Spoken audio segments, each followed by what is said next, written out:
So, since the release and the continuous updates of the game The Forest, there has been a big question that people have brought up with me, and that is, what is the difference between the mutants and the cannibals of the forest? Is there a difference, and if so, what are these? So that's what we're going to be exploring in this video on the channel. I will be focusing on highlighting that yes, there is actually two separate factions, and yes, there are many ways to tell them apart. In this video, we will be discussing the mutants of the Peninsula. The mutants of the Peninsula are much more aggressive than the cannibals and will engage prey even without being provoked. Whilst the cannibals are human and have the ability to refrain from their primal urges, the mutants of the forest do not hesitate to attack, kill, or devour almost any living creature that they can get their hands on. The mutants also lack the ability to use or craft tools or weapons. Also, they do not wear any clothing, which could simply be because they have no sexual urges due to them being absent of any sexual or reproductive organs. The mutants are not generally interested in attacking each other, however they will engage another mutant if provoked. The mutants will attack cannibals without hesitation. However, the human cannibals of the forest eventually develop the tactic of painting themselves with paints of red and white, which has a camouflaging effect on the cannibals, allowing them to walk relatively peacefully amongst the mutants. The mutants patrol both night and day in search of animals and people to feed their immense hunger. However, the groups travelled in by the mutants are very disorganized and are in no way a hierarchical structure like the cannibals groups are. There are many types of mutants that inhabit the peninsula. They range from the skinny mutants to the pale mutants to the masked to the Armsys, Virginians and baby mutants, etc. The majority of mutants inhabiting the peninsula are the skinny mutants. Much like the cannibals, there exists both male and females of the more humanoid forms of the mutants. However, this fact is mostly gleaned from the fact that they each have separate male and female body sizes and builds, as each of the genders of mutants are absent of any genitalia, as a result of the mutations forced upon them by the artifacts on the peninsula. The mutants generally run on all fours, and generally only stand on 2 feet when attacking or standing idle. The skinny mutants are pale and much thinner than a regular person. They do not wear any clothing, similarly to the other types of mutants. They are generally covered in mud, dirt, and blood. The skinny mutants are much faster and more aggressive than the cannibals, however are much weaker in both attack and health. The skinny mutants, unlike other mutants, will be drawn to the dead corpses of not only other animals and cannibals, but also their fellow mutants, cannibalizing their mutant brethren. The skinny mutants choose mostly to hang around with the pale mutants, and do so in and around the forest, including the various cave systems under the peninsula. The pale mutants are often, as previously stated, found travelling around with the skinny mutants. The pale mutants are much taller, more muscular, and fairer skinned. These mutants stand upright, and whilst traversing the peninsula, they seem to be slightly more refrained in their savagery. These pale mutants are much slower and so travel in groups in order to defend themselves better. The pale mutants are actually only comprised of males. However, whether that's because there are no females or whether they just look very similar between males and females is not actually certain. These pale mutants are more common of a night, and this fact is probably accredited to the pale complexion that they possess, which would mean that they prefer colder and darker environments, such as the cave systems. When sleeping in their caves, they can actually attach themselves to the walls and the ceilings of the caverns. The masked mutants are a group of both skinny and pale mutants that are always seen travelling together, and not usually with other mutants. The masked mutants are the strongest of all the humanoid mutants. They are faster, more aggressive, yet they know when to take a step back when attacking a foe. Similar to their separate counterparts, the skinny mutants generally move on all fours, while the pale masked mutants travel much like a regular human would. These masked mutants will actually help another masked mutant up if it has been attacked or knocked to the ground, and this seems to be a strategy that they use in their hunts, as they know that they have power in numbers. The masked mutants appear to be simply skinny and pale mutants that have begun to develop into a much more intelligent hunting party, becoming far more organised in their hunts. Nothing compared to the human cannibals, however, who are still more intelligent than the rest of the mutants' brothers and sisters.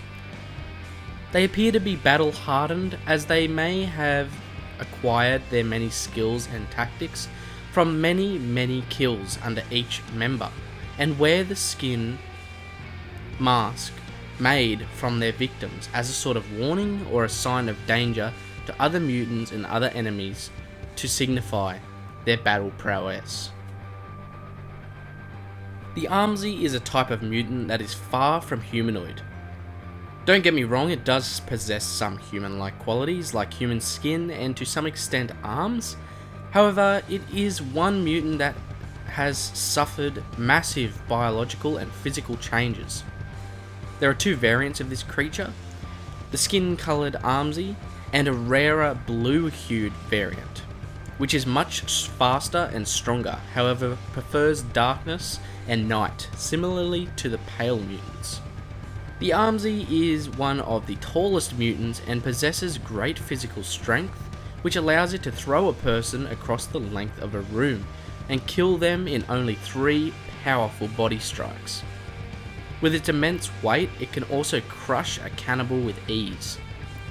The Armsies become hostile to any person or cannibal who is not disguised, or even if it is provoked by other mutants who it usually is seen travelling alongside without engaging them. When on their patrols, their great size and weight has been seen to be able to bring down trees that they knock into, as they unintentionally bump around the forest floor. Armsies can be found within deep cave systems or sometimes patrolling the surface, generally accompanied by a group of regular mutants. The creature appears as though it has been constructed out of multiple human bodies, whose materials have formed together to create the monstrosity we see today. The creature possesses 6 arms that lie on its upper torso, and it has strangely deformed legs and backward feet. An Armsy does not possess a head, however the creature does have a slit in the front of its face, which would appear to be some sort of sensory organ which allows it to detect other organisms. The Armsy mutant was apparently created by Sahara, but this is actually false, as when the Christian missionaries arrived on the peninsula centuries ago and recounted observations of similar creatures patrolling the lands and caves. Despite this, Sahara were responsible for the creation of at least some of these creatures. They used small children, namely a 6-year-old in the case of subject 82C6, within the Resurrection Obelisk artifact, which resulted in a seriously deformed child that developed multiple appendages, contorted limbs, and a massive biomass growth and became highly aggressive. The staff of Sahara promptly nicknamed the creature Armsy due to the subject's multiple arms spread across its body. Eventually the Armsy would lead to the downfall of the Sahara's operations in their facility around the peninsula after an Armsy broke containment and let loose other mutants to join it, and increase the forest population of mutants. Attacking an Armsy is generally a bad idea in any situation where you have not got a chainsaw on hand. The best play is to throw a Molotov at a distance, as they appear to be quite susceptible to fire damage, a trait that is common within most mutants. The Virginians, much like the Armsy, are much more deformed and far from humanoid creatures that live underground and sometimes come to the surface in order to hunt and patrol the area. Again, this creature has human skin, and instead of having the many long arms, it has many smaller ones scattered around its body, and its more prominent features is a collection of 6 human legs, that are tipped with not feet but instead strange hook-like structures. This creature possesses a torso that appears like it is 3 human females glued together, with their breasts facing outwards. Atop the torso sits a strange looking head devoid of any facial features. Again, 2 variants of this creature both exist, with one being skin coloured and the other being a blue variant that again is much stronger, faster, and prefers darker, cooler environments. Like the Armsy, the Virginian almost appears like it has been formed from multiple people into one body. Another beautiful feature of this creature is that not only does it contain 1, but 6 genitalia in the form of 6 vulva that stretch from between the creature's legs down to the underside of the creature. This disturbing fact makes it one of the only mutants actually that possess genitalia. The Virginians make horrible hissing and insect-like noises, presumably from their deformed mouths. The Virginians were also originally documented by the Christian missionaries that visited the forest. However, Sahara also went about creating some of these creatures using young female human children, such as in the case of Subject 37B5. Subject 37B5 was a 12-year-old at the time of her subjection to the obelisk's corrupting powers. It's hinted to that because this mutant is the only one with a reproductive organ, that it may be responsible for the creation or birthing of the baby mutants that we will explore in a minute. As even when travelling above the surface or in a cave system, the Virginians can be accompanied by a group of baby mutants. The Virginians are quite hostile and violent when attacking. They use their legs to change the position of themselves to the ground to maximise the number of limbs in attack position, and those used for mobility according to the situation they are in. The Cowmen are also known as the Fatties or the Chargers within the game, and are a form of mutant that is found mostly patrolling the various cave systems of the Peninsula. However, later in the game, as you progress, they will eventually join the other mutants in patrolling the surface as well. Unlike the Virginians and the Armsy, the Cowmen actually possess facial features, and appear to be formed out of a sole human, as they only have a single set of legs and arms on their bodies. However, despite not having added limbs, the Cowmen are much larger and more bulkier than its fellow mutant counterparts. It is taller, wider, larger, and stronger, and can be quite fast when charging the player, which it can be seen utilising like a mad bull when it attacks its enemies. This creature again is absent of any form of sexual organs, and their shape and body features suggest that they may in fact be the matured and adult version of the baby mutants produced by possibly the Virginians. Despite utilising the tactic of charging its victims, the beast can also be seen using body slams and a concussive ground stomp to injure and disorientate its enemies. We are currently not sure whether the obelisk creates the Cowmen too, or whether it is solely the Virginians that birth these horrible beasts, as the Sahara project did not have actually any information in their facility that is accessible to the player to explore on this topic. The mutant babies can be found in caves, however they actually appear alongside the Virginians as they patrol around for enemies, and unless the player distracts them, they will not stray from their Virginian mother. These creatures are much smaller than all other mutants and appear to be quite deformed versions of a human baby. Their mutations are to the extent where one of their arms and one leg is basically just a stump, and the other being stretched out and contorted. The babies produce horrific screeching sounds when a hostile is near. Usually they simply crawl around the ground, however when engaging an enemy and they are killed, they produce a blood-curdling baby human cry. The mutant babies are probably the only mutant that isn't a result of the obelisk directly, but instead produced more from the birthing process of the Virginian mutants. The Virginian mutants could give birth to up to 6 of these babies at a time, and it appears that these mutations are genetic repercussions from their parents, and it is not sure whether they are created by the Virginians who may be able to self-fertilize, which is quite likely due to the case that no other mutants around the island are found possessing genitalia. There is also a connection to be made between the Cowmen and the babies, as it seems that the Cowmen are adult versions of the babies, as they possess the same body shape as the Cowmen. However, at some point they would have to have their limbs fully developed, but it is likely that this could easily be the case. The Worm, also known as the Parasite or the Wormsies. These creatures generally only show up after the player has been present on the island for around 20 to 40 days. The creature known as the Worm is made up of many smaller, singular creatures that assemble and connect themselves in order to form the monstrosity that is the Worm. Each individual creature appear to be a slug-like creature with teeth at the end of its body, which are most likely used to grapple onto one another and form the colossal worm. This creature's ability to easily take multiple forms and shapes by reorientating themselves in reference to their fellow slugs seems to suggest that the creatures have a form of powerful hive mind that allows them to correctly and precisely coordinate their actions within the group. Sometimes the player can encounter a soul slug. However, even encountering just one on the surface is unlikely. You can encounter them a little more below ground in caves.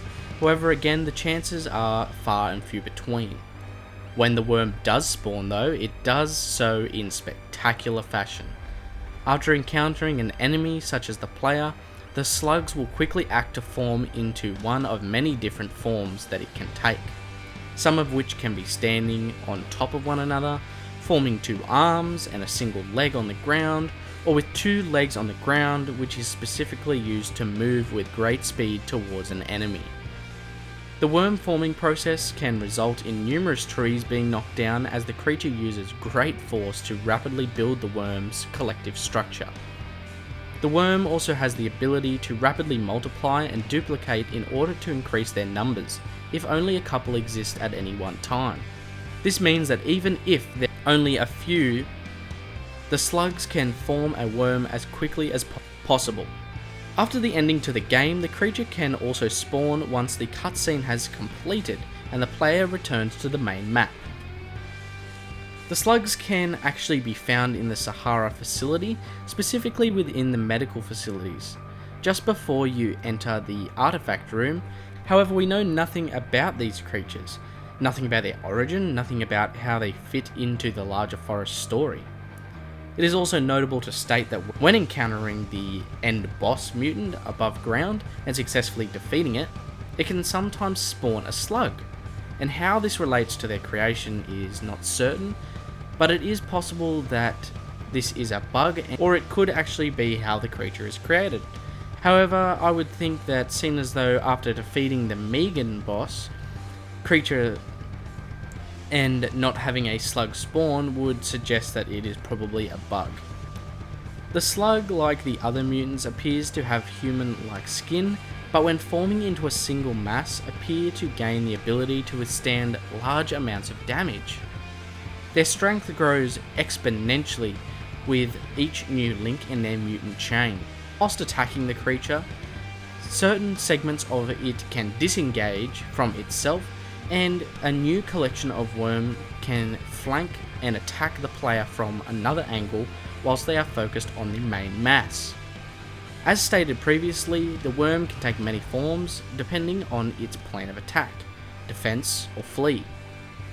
One notable move is where the creature forms its mass into a massive tower and falls over like a tree to slam down and crush an enemy. If the creature is encountered by multiple enemies, the worm will morph itself into basically a helicopter-like blade system, which it uses to fly into the air and then body slam the ground in order to create a giant shockwave and crush anything beneath it. Strangely enough, the creatures do not make much sound, other than those they create during interacting with their environment, apart from the light squishing sounds as they move around. This helps the worm and its subordinate parts to be quite stealthy till it makes its devastating attacks. A gun or a bow shot by the player can actually startle the formation of the creature. However, this must be done during its forming process to be effective. As fully formed, they have few weaknesses. Basically, once fully formed, you will need to kill each slug, one after the other, to effectively kill the worm. The end boss, Boss Mutant, or simply known as the Mutant, is a form of mutant that has resulted from the child known as Megan Cross. Megan Cross was the daughter of a scientist at the Sahara facility and was subsequently brought back to life after her death by Cross using the resurrection obelisk. After this use though, the desired effects were not exactly obtained. Megan was brought back from the abyss, however, soon after she began to experience violent mutations that took over her. These mutations could subside back into Megan and allow her to appear as a relatively normal human, however her skin became a ghostly whitish grey. This mutant is the most resistant and deadliest of all the mutants known so far on the Peninsula. It possesses many numerous large limb-like appendages that resemble that of elongated human leg bones, and all emerge from Megan's mouth when exposing themselves. When fully formed, the mutant appears almost like a demented spider creature, something comparable to a Lovecraftian nightmare. The mutant boss can utilize its many appendages to singly strike their enemies with each leg or arm, and it can land multiple strikes. It can leap at an enemy and even perform a devastating spin attack that can take an enemy down within mere seconds due to the high velocity impact from its bone appendages, and it can do this multiple times in a reoccurring fashion.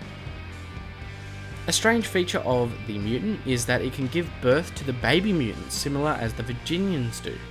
Up to 6 baby mutants can be created at any one time, and this seems to suggest that it may be a trait possessed by all of those that came from female hosts, while the male mutants tend to lose their reproductive organs completely, meaning that all boss mutants and Virginians are most likely females. It's possible that the mutant could eventually devolve into a Virginian, as the mutants merger with the human host in order to create a human-mutant hybrid that is a Virginian. However, that is just a theory, and there is currently nothing other than their appearance and their ability to give birth to draw to this conclusion.